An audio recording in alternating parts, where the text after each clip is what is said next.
Hello everyone and welcome back to Stir the Coco. If you are new here, bienvenidos. That is welcome in Spanish. I am your host, Posh Teacher. Our show is about anything and everything that makes your coco, your brain, feel fantabulous. Follow us on YouTube on Stir the Coco with myself, Posh Teacher, and here at BCTV. Before we begin, I would like to give an hola shout out to Mateo, who eats dark chocolate every day because he knows it's good for the coco. Have a piece for us, Mateo. We are calling this show not just dessert, it's brain food. We are sharing the top reasons why dark chocolate is good for you. While it has long been known that dark chocolate affects cognitive function, a study published in Science Direct funded by Meiji Company, did a behavioral study with 18 middle-aged individuals. The conclusion shared that a single consumption of chocolate with a high concentration of cocoa polyphenol contributes to the maintenance of cognitive performance and concentration during continuous and demanding tasks. Therefore, dark chocolate rich in polyphenols increases and improves cognitive function. Number 2, chocolate contains the same compound as sleepy time tea. Dark chocolate naturally contains theobromine, a compound that acts like a gentler cousin to caffeine. It can stimulate alertness, but in smaller doses, it may help with relaxation too. Chocolate also boosts serotonin, linked to mood and sleep regulation. That's why a small piece after dinner can feel so soothing.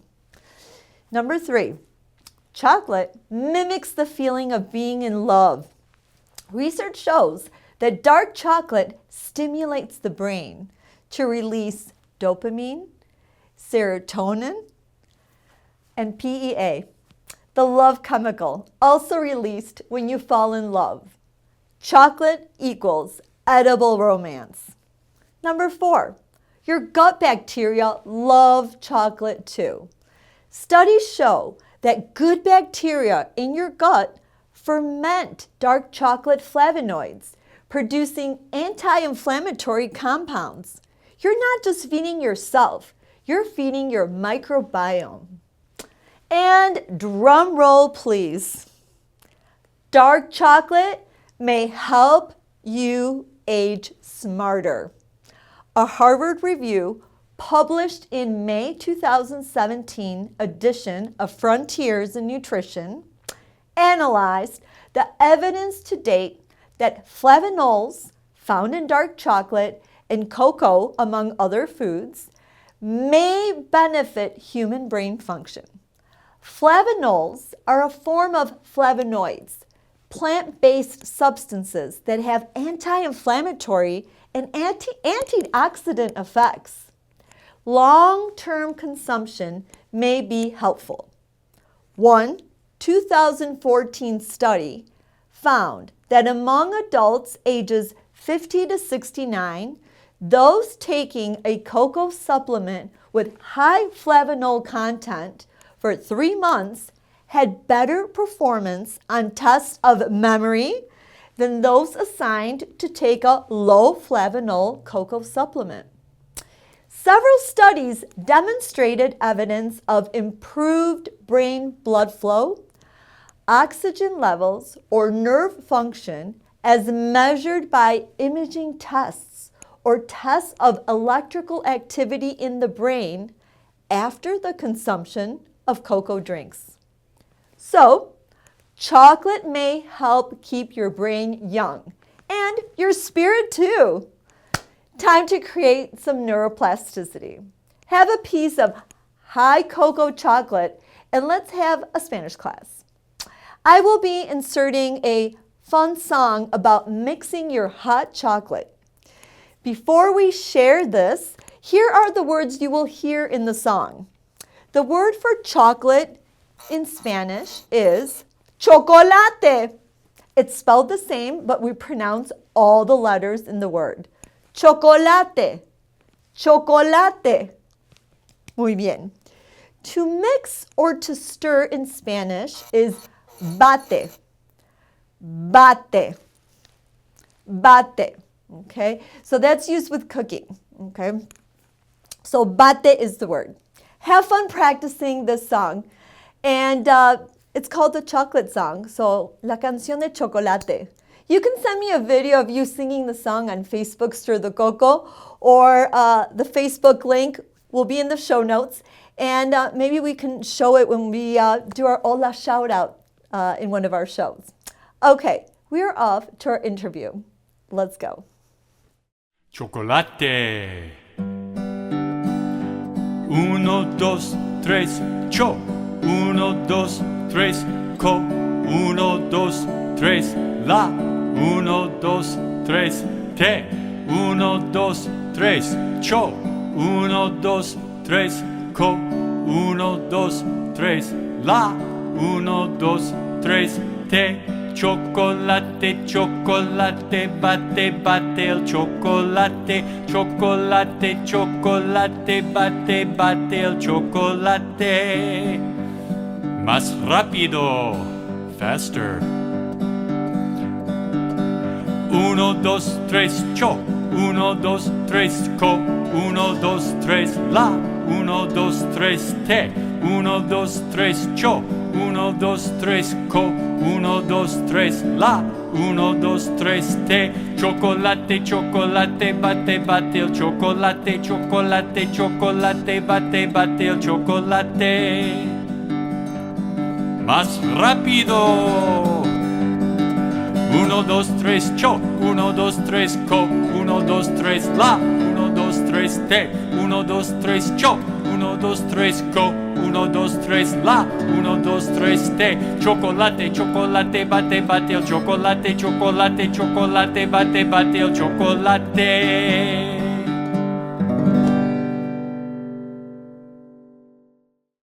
Hello, everyone, and welcome back to Stir the Coco. I'm honored to have our guest today. We have Doug Kale, and he's the owner of Birmingham Chocolates. Thank you for being on the show, Doug. Great to see you, Carla. And I am so excited. We have a lot to talk about today, but first of all, share with us your journey and what led you to become a chocolate business owner. Well, I retired early from the corporate world and was just doing stuff, doing different kinds of things, and was having lunch one day with a couple of other guys that had dropped out of the corporate world, and they had become owners of chocolate factory franchises in the area, one in Ann Arbor, one in Rochester Hills and Northville, and just it kind of appealed to me, just the creativity and the independence, not having to answer to anybody else, have your own Nice. little operation. So I kind of just fell into it, not for any particular reason, just because I felt like this could be an opportunity to learn something. The way I go is that if I don't want to do something I've already done, I want to do something I don't know anything about.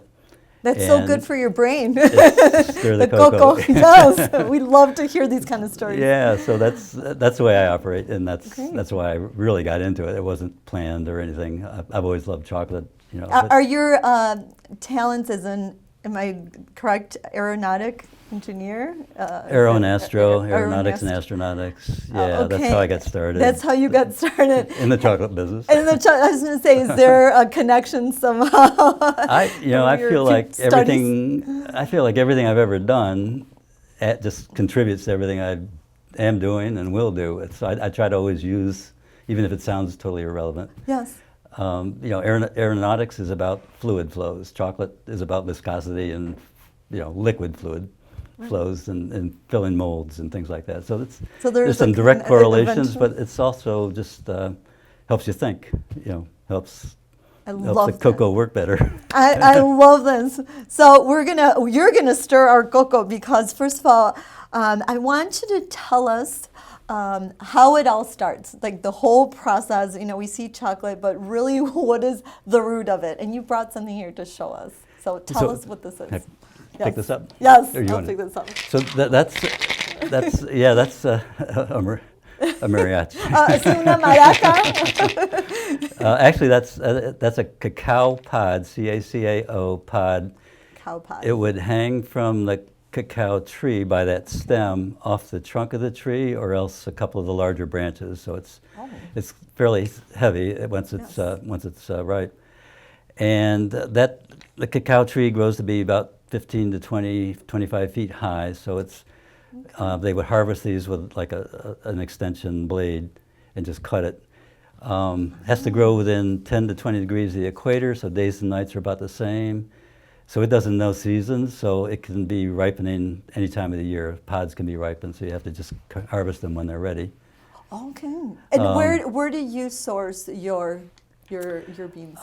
Everywhere from Hawaii to the Mexico, Yucatan to northern South America to Western Africa, and even Madagascar. So that's quite a wide range, and for different reasons you might source it from different places. And most of what I work with is a blend, and so it might be a given chocolate might have some of several of those. And does the different regions affect the flavor, or is the flavor different? Totally, just like wine. Okay, Terroir. yeah. It's this chocolate terroir, wine terroir, the same exact thing. Use the same terminology. Okay. If you're doing a chocolate tasting, you Yes. might use the same terminology you would do for wine tasting. Okay. And we do chocolate and wine pairings, so. Oh, you do? So, okay. yeah. Oh, I have to give us information on that. Okay, so you receive the So they beans. harvest, these are Yes. harvested down in small farms typically. Okay, And what the farmers do is open those up with a machete. okay. And inside will be kind of a sticky, white, syrupy mixture, and then 20 to 40 seeds. Those seeds, if you planted them, would grow a cacao tree. Okay. But what they do is kind of drain off a fair amount of that stickiness and then make a pile. It could be like a 5-foot pile. Okay. And I'm talking about the way it's been done for hundreds of years. Farmers would do it. Okay. And then it starts to ferment. And fermentation gives off heat. So the pile becomes like 130 degrees inside if you were to stick your hand inside. Oh, fascinating. And then what that does is kill the seeds. So the seeds now become what I would call a cocoa bean. Okay. Because it's never going to become it's never going to be useful as a seed. And that cocoa bean is a bean with a shell, and inside the shell is the nibs. And you've heard of cocoa nibs. Yes, actually, I've put that's some what on the my nibs yogurt. are. So yeah. the nibs is what is the Oh. pure, hard, the pure solid chocolate. Is that the healthiest? Like That's 100%. It's right? 100%. So Yeah, it's very bitter. It's got very, very bitter. It's very bitter. too bitter to even appeal to animals, any animal. So it's Oh. it's not like there's anything that likes to eat it. So, but the fermentation process is critical because that affects the flavor notes downstream. So if you don't ferment it properly for the given species and varieties, Yes. then you're not going to get the full flavor or the potential of that particular bean. So the science starts right away on the Absolutely. fermentation. Next step is to dry that after maybe 2 days, Okay. to dry it and just kind of lay those out in the sun is the natural way to do it, just like coffee beans. Yeah, I was going to say that sounds like. And okay. let it dry for several days, and then it's typically at that point packaged up, burlap sacks or whatever, either shipped to the United States or shipped to Belgium or processed locally. So when you hear Belgium chocolate, Yes. it We've all all heard came that. from this. It all came from within 10 degrees of the equator. So it wasn't in Belgium. Okay. Yeah, Thanks it may for have been clarifying. processed in Belgium, but it wasn't grown. It wasn't grown Thanks in for Belgium. clarifying. So yeah, everyone says, "Oh, it's got to be Belgium chocolate." Well, okay. And so then this comes to your door, basically? Well, or actually, it your- goes to a producer. Okay. Mine's in San Francisco. Okay. And my producer is a family-owned producer, founded in the days of the gold rush. It was Eddie and Guitard went to California for the gold rush, and he looked around and said, "I think I got a better idea than going in the hills and panning for gold." He went back to France Oh. and came back with all the equipment to start making chocolate. And they're still making chocolate today in San Francisco. So what they do is they take the beans, they kind of crack open the shells. It's called winnowing. They kind of blow off the shells. Okay. And what you have left is the nibs. They roast the nibs up to anywhere from 160 to 180 degrees. Okay. And that's, again, something that brings out the flavor notes, so that's very critical. Yeah. It also kills all the bacteria that might still be left. And then they crush it. and that becomes cocoa powder. Okay. And if you crush it hard enough and extract the cocoa butter, then that's really just the dry cocoa powders you might have. And cocoa butter can be extracted at that point, and that becomes a pharmaceutical for skincare and all of that, right? Oh, yes. So cocoa butter is actually the most expensive component of chocolate. But so think of the chocolate as being half cocoa butter and half cocoa solids. The cocoa butter is like healthy fats, like oleic acid, olive oil. Yeah, olive oil. And the cocoa solids is where all the antioxidants and nutrition and other components of chocolate is. So that becomes a cocoa mass, and then I can either buy that or they can process it further by adding sugar to sweeten it, and maybe some sunflower lecithin and maybe some vanilla, which is very typical of what they do. And then I would buy that chocolate. But I also buy the mass and do that sweetening myself for certain products. Yeah. And so then when it arrives, then that's when all the amazing machines that we got to see. Yeah. We got to go, and we'll be inserting a clip of our special tour that we got at the chocolate factory. Imagine going back to your childhood and your parents saying, "You like this? You can have more. It won't hurt you." Tell us how this machine is used and how it's important as part of your business. Yeah, this is one of our oldest machines. Got it in 2008, and we've used it for making truffles and treats, and have done it for all those years. It's a great piece of equipment, kind of a lab style piece of equipment. We do a lot of product development and research, but also small batch work as well. And how many machines do you have? We got 5 of these, so we dedicate them. So this one happens to be a dark chocolate, a kind of our workhorse dark chocolate. Okay, we love dark chocolate. The one under cover over here is our milk chocolate machine. We've got one in the back which is dedicated to organic chocolate, so that we don't have to, we don't want to mix organic and inorganic certified chocolates together. And then we have a couple of others that we use for special small batches. And about how many chocolates do you produce that go through here? Hundreds. And are there certain times of the year or occasions that brings in a lot of business? Well, chocolate's a cold weather product, so all the chocolate holidays, starting with Thanksgiving, Christmas, Valentine's, Easter, Mother's Day, are all cold weather months, right? Right, so absolutely, yeah. So that's really the chocolate time of year. You want it to melt in your hand, right? Yeah, which is one reason I'm not doing retail anymore, because it's so seasonal. And now we're trying to de-seasonalize what we do and hopefully have sales through either the internet or to grocery stores more balanced throughout the year. So, but nevertheless, this is the slowest time of year. Chocolate in the summer is still something. It's more of an ice cream time. Melts in your hand. Dark chocolate increases blood flow to the brain.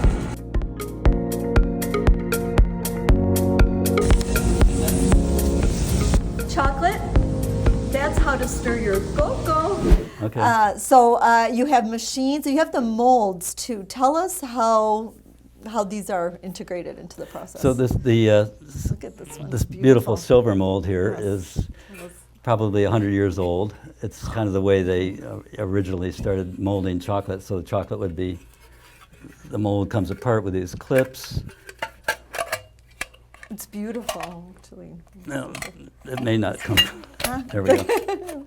So these are works of art in themselves. So you would basically put them together, seal them together, and then pour the chocolate into the bottom. If you want it to be a hollow, you let it set for a little while and then pour out some of it. Oh, okay. And if you want it to be solid, you wait till the whole thing solidifies. So that's the basic operation of a mold. Perfect. And then you have these also. So these are a little different, right? So they're modern one's versions super of it. cute. So this is my favorite rabbit. Oh gosh, this is super really, cute you rabbit. kind of see the cute little face on Love it. it, love the ears. But we too. kind of do the same thing, except it's 2 at a time, Oh, or it's 4 not at as a time. fancy. So fill each side, put it together, let it solidify. These we wouldn't empty typically, so it'd be solid.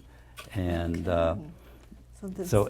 most everything we do, whether it's a chocolate bar, this would be an example of a chocolate bar, is made in a mold. Okay. It's just a flat mold with cavities for bars. and even bonbons are made in a mold. So, Oh, so you actually brought so some you're supposed bonbons. you're supposed to open this. Oh, This is for I'm you. supposed to open. Oh, This should is I your do it now? surprise. Oh. Yeah, sure. Or we can do it later if you want. So this is a good example of. Do you want me to show your bonbons? Yeah.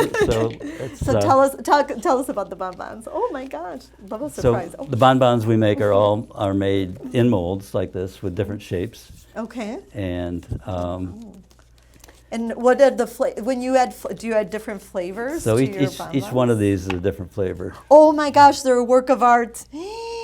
Oh my gosh, look at this. Ah, they're beautiful. Yeah, What am I looking at here, Doug? What are delicious bonbons. perfect? That's what you want to hear. So there's- it smells So what- amazing. yeah, the website actually you can match up the colors, but you know, life is like a box of chocolates, so you absolutely don't is. necessarily Oh. need to know what each one is. So, but and do your customers? this, for example, tell this me. This is a Black Russian, Okay. and this is a blueberry cream. Oh. This is a lemon cream, Wow. fig and port, and I think this is the white. This is the White Russian, I think. So These are. Do you? I mean, it's- this is like works of art. Do you have people that? we make all. Yeah, Do we decorate all all that. No, So- this is like so- art. So the way that is done is you decorate the mold, and then you pour the chocolate into the mold, and it melts. So the decoration is cocoa butter, which is a component of chocolate. So super, So very healthy. You it just becomes told part us. of the chocolate. So the image that you create on the mold, the surface of the mold, transfers to the surface of the chocolate. Because the chocolate goes in warm, it melts the cocoa butter right onto it. And if you do it right, the precision stays exactly. So this is very healthy for me. It's very good for your soul. Very good.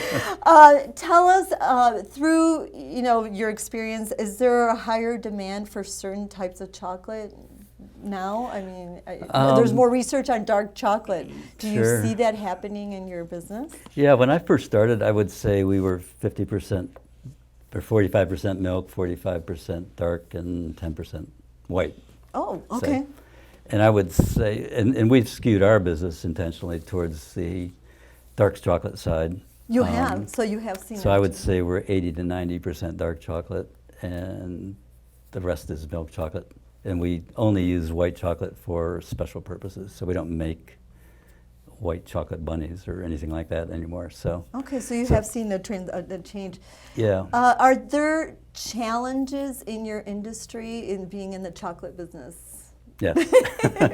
Too many. Oh no! Don't. We don't want to get depressed Yeah. here. So just tell us a few, and then Well- you're going to share the positives. So Yeah, well, number one is it's a supply and demand yes. situation, and the demand is bigger than the supply.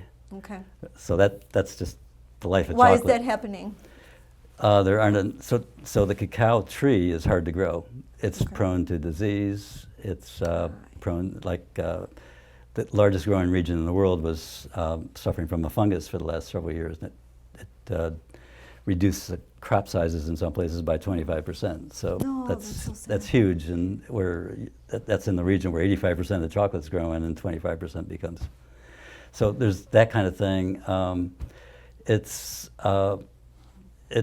just very price sensitive. So prices in the last 2 years have gone up anywhere from the price that I would pay for chocolate has gone up anywhere from 100 to 300% in 2 years.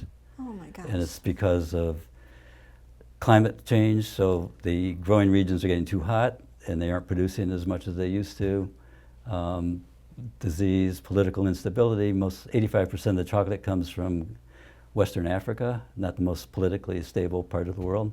Oh my goodness. And then most recently, tariffs are just piling on to all of those price drivers. So it's tough, which is one reason we focus on dark chocolate and the high-end bonbons, because Yes.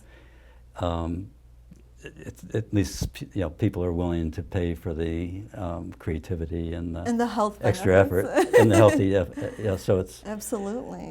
what's coming in at the bottom is substitutes for chocolate. I was going to say, what is the solution or substitutes? So are those healthy substitutes? No. I mean, no. No, it's Okay. you're using vegetable fats and things that are not chocolate. Yes. So it's like you can't even call it chocolate legally. So Okay. Oh, so it's good if you becoming see something like chocolate-like or similar to chocolate, it means it's not made with chocolate. Okay. It's not from so the that's cacao. something to be aware of. Yeah, watch for it in the future. Yes. It's already started. But I'm excited for you because you have a brand, right? And a new brand here that's... Yeah, Macalat is Macalat. a Tell new us about brand. So we Macalat. were the co-manufacturer for the brand creator, the inventor of the chocolate. Okay. And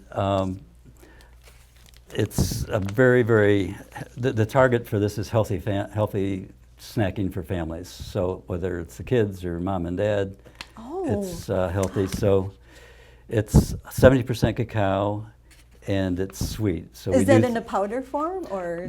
No, these are chocolate covered mangoes.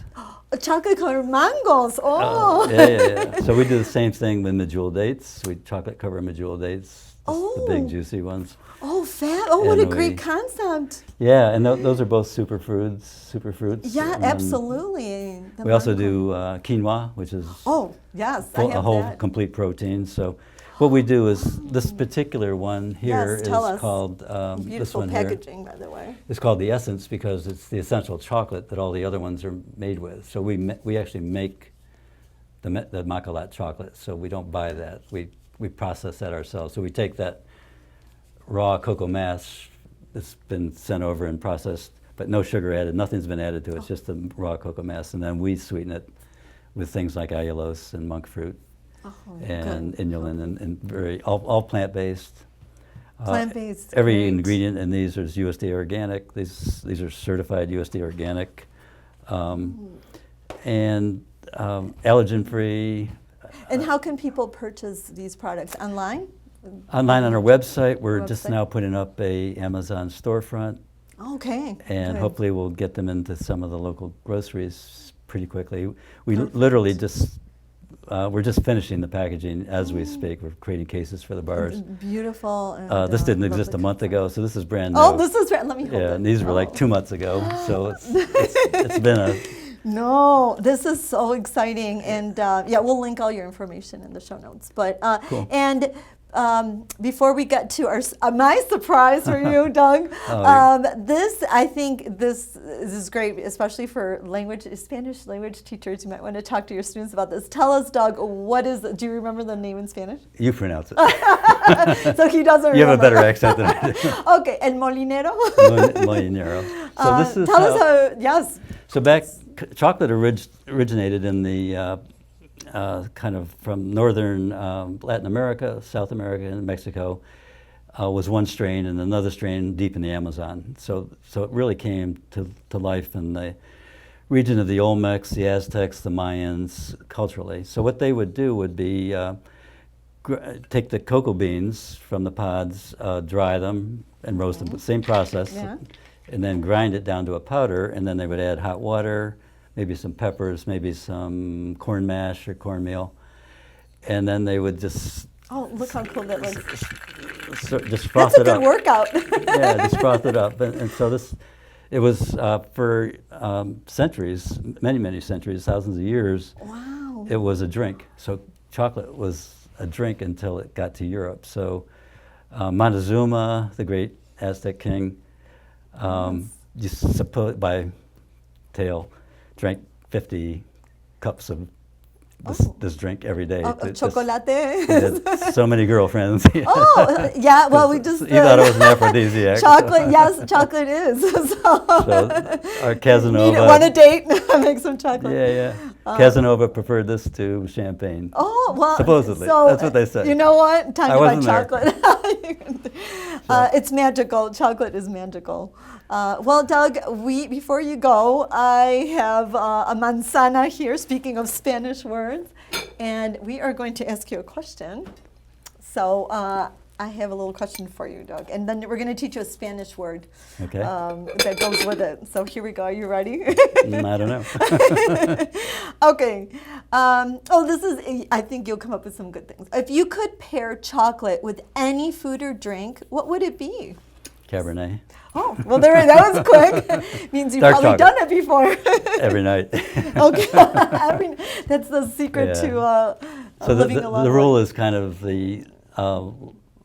lighter the drink, so like a Chablis to a Cabernet, Malbec Cabernet, Yes. the darker the Darker. chocolate. So you might start with a Oh. dessert drink would be a white chocolate, Okay. and then up through, say, Chardonnays, milk chocolate, and then darker and darker chocolate, heavier. You know, the best is 100% chocolate and single malt Scotch. Oh, then Scott, I mean, the hard liquor. I don't know anything about this, but No, you answered it very well, Doug. So I don't know, and it was a surprise question. But actually, so people might be like, "Why not? Let's do this." So your little question in Spanish is "Por qué no?" Try that. ¿Por qué no? ¿por qué no? There you go. So, ¿por qué no? Have some Why wine not? and chocolate. So, muy bien, Doug. Well, gracias. Thank you. This was fascinating. And now we really understand what chocolate is, and we know it's good for us. And with a little wine, as we learned. And for the cocoa. And for the cocoa. Cacao for the cocoa. I love that. We need a little sign that says that. Doug, thank you for coming on the show. You're welcome. And thank you Pleasure for to be here. my gift. Appreciate it. Enjoy. Gracias. Okay. Adios.